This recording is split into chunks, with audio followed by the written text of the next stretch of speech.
with a TT career that goes back about 12 years, maybe 13 years. A young man came to the Isle of Man. He was in the R6 Cup for a while. Now, that was fun, wasn't it? That was banging old fairings. And it's James Hilly who joins us now. James, hello. How's things in lockdown? Not too bad considering, to be honest. We're just itching to get out on a motorbike. It's that's the worst bit, is just being fettling in the garage, but being able to physically get out and ride them is what I'm missing. So we just got to wait patiently until that day comes. Let's go back to 2008, making a jump from the short circuit, which you're pretty darn good at, to be fair, and then coming to the Isle of Man TT. Now, at that time, there was a big drive to get young fellas like yourself at that time to come to the Isle of Man. And what kind of sealed it for you to come here?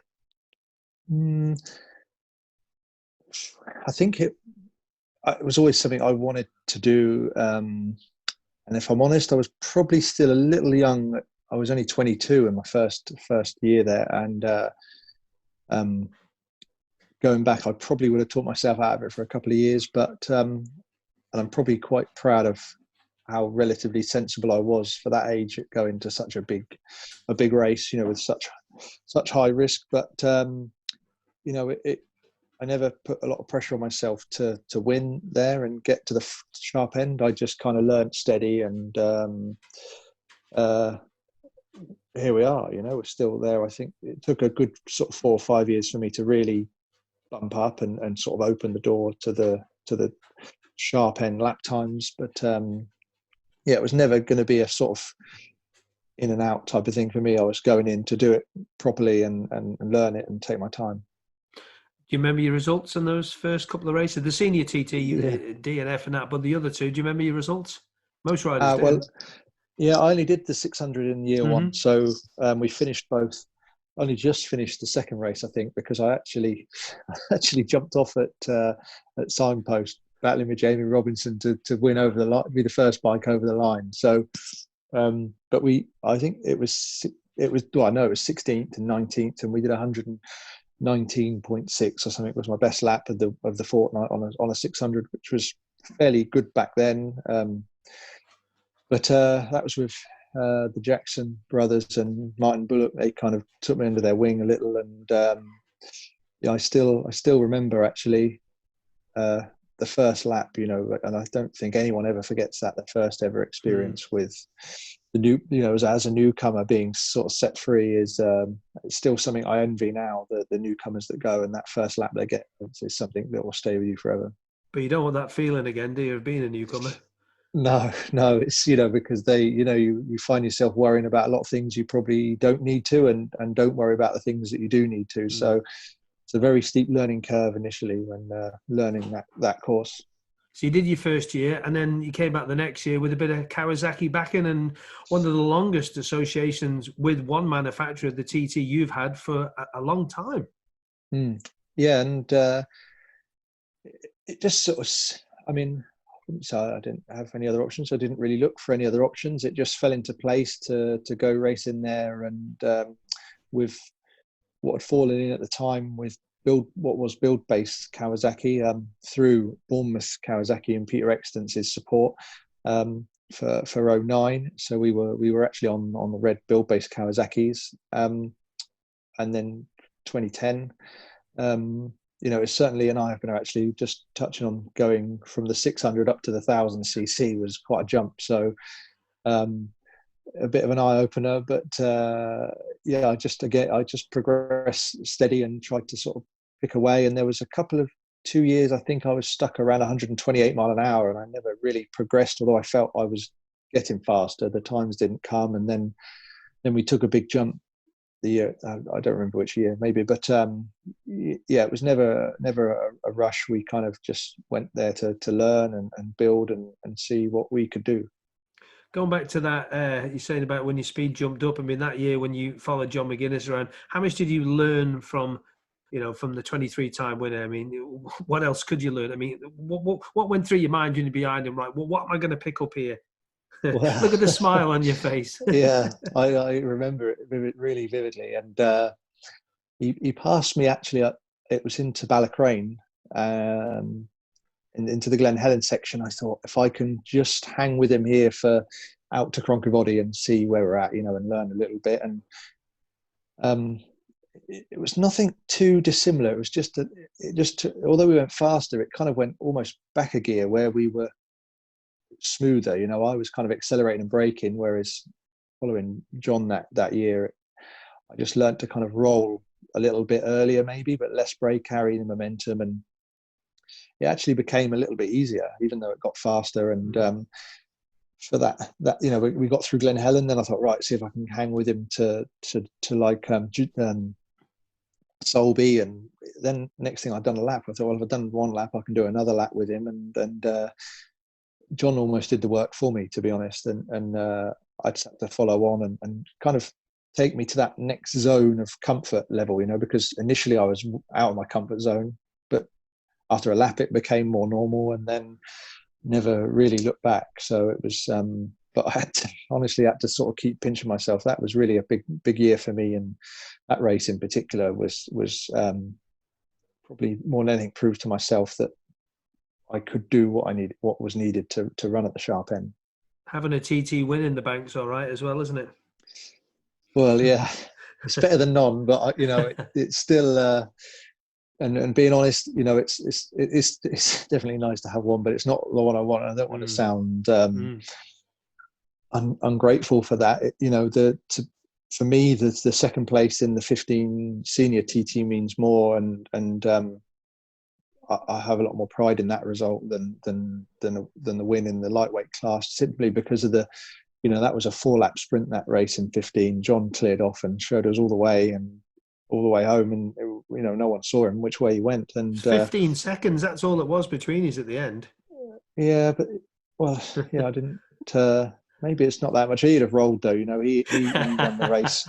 He won that race on lap 1, yeah. and controlled it. That, you know, and I think that's, you know, John's experience and knowledge of, you know, I think he'd be foolish to kind of try and win by too much. But yeah, that was probably to date, that was my fondest TT sort of achievement and memory is 15, second place in 15.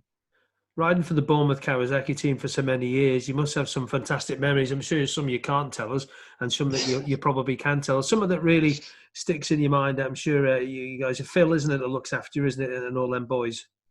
Yeah, it was. You know, we went right from sort of going back to the beginning. We didn't really know what we were doing, to be honest. We had a motorhome that was absolutely full to the brim and way overweight, you know, if we got pulled, and it was just what we had and what we worked with, and you know, the bikes were constantly being, you know, in the past recent years, you know, the bikes would arrive ready, you know, but in the early years the bikes were constantly changing with, you know, we were trying to find places to get the fuel tanks modified and bits and pieces made because parts were like not strong enough, or, you know, and so loads of little stories and good memories, to be honest. You know, it was I think that's, you know, especially last year we learned everything together. You know, I learned as a rider, I learned how the team works and what the team needs. They learned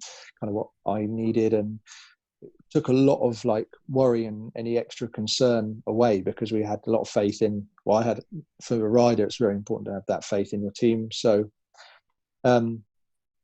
which is probably why it took so long for me to, you know, I hadn't moved sooner, and I was so comfortable where I was. And being truthfully honest, I didn't really have a great reason or want to change team, other than to tick the box and try something different, you know, because I don't want to, you know, the clock's ticking, and I just really wanted to step out of the comfort zone and into something new. So but yeah, definitely lots of good times. We and tough times, you know, road racing isn't easy at times with, you know, certain experiences, but we've been through it together and achieved some great things, and a very good tally of consistent finishes, actually. Definitely sounds like it was a wrench leaving the Bournemouth Kawasaki team then for you. Yeah, it was hard, and it, you know, and something nearly happened a couple of years ago, and it sort of did, and then I had to pull back and change, and I just, it wasn't quite right. So, and I think in the end I had to accept that wherever I go, it's never going to feel right. I had to sort of force it, and and I would probably come onto the OMG racing with shortly, but I had to force that move, to force myself a little bit out of what I wanted to do, just to try it, and it was looking good for this year. Tell us about some of your Isle of Man heroes, somebody that sticks in your mind. I mean, because you know about the sport. I mean, your family follow you everywhere. They're important too. We know that, your business, etc. But let's look at the Isle of Man memories that people you look back on and you think, God, blimey, how did they ride them speeds? I mean, I've got a little stat here. Mick Grant was the first big win at the 75 senior TT. I mean, lapping at those sorts of speeds they were lapping at on those tyres and those brakes. And you go back even further back, to the early days of Halewood and Agostini. Now, can you imagine? I mean, you guys are riding the classic bikes now. Can you imagine riding those? No,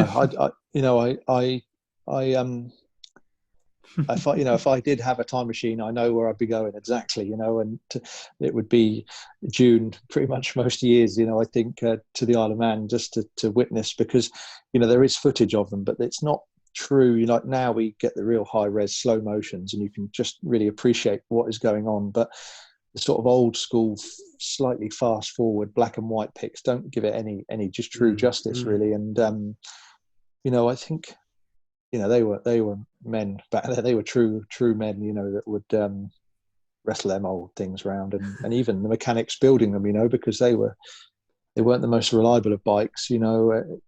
It's a true sort of. They were all great engineers, weren't they? Yeah, massive. And then the pilots obviously riding them had to preserve them and look after them to get them home. But yeah, I think that's probably what really is so special about the TT is the massive array of differences, over the years, but the tracks pretty much stayed the same, and something that really appeals to me is sort of being part of that history that it has and is making. Well, let's hope we make more history. Not this year, obviously, which is a bit of a shame. Hopefully for next year, hopefully we get all this. James, I know you're a busy man. You've got your business to run and everything as well. Best of luck when you do manage to get back on the bike, and I'm sure you're going to make some more TT memories here on our island. So, James Hillier, thank you very much for your time, and all the best, and stay safe. Thank you very much.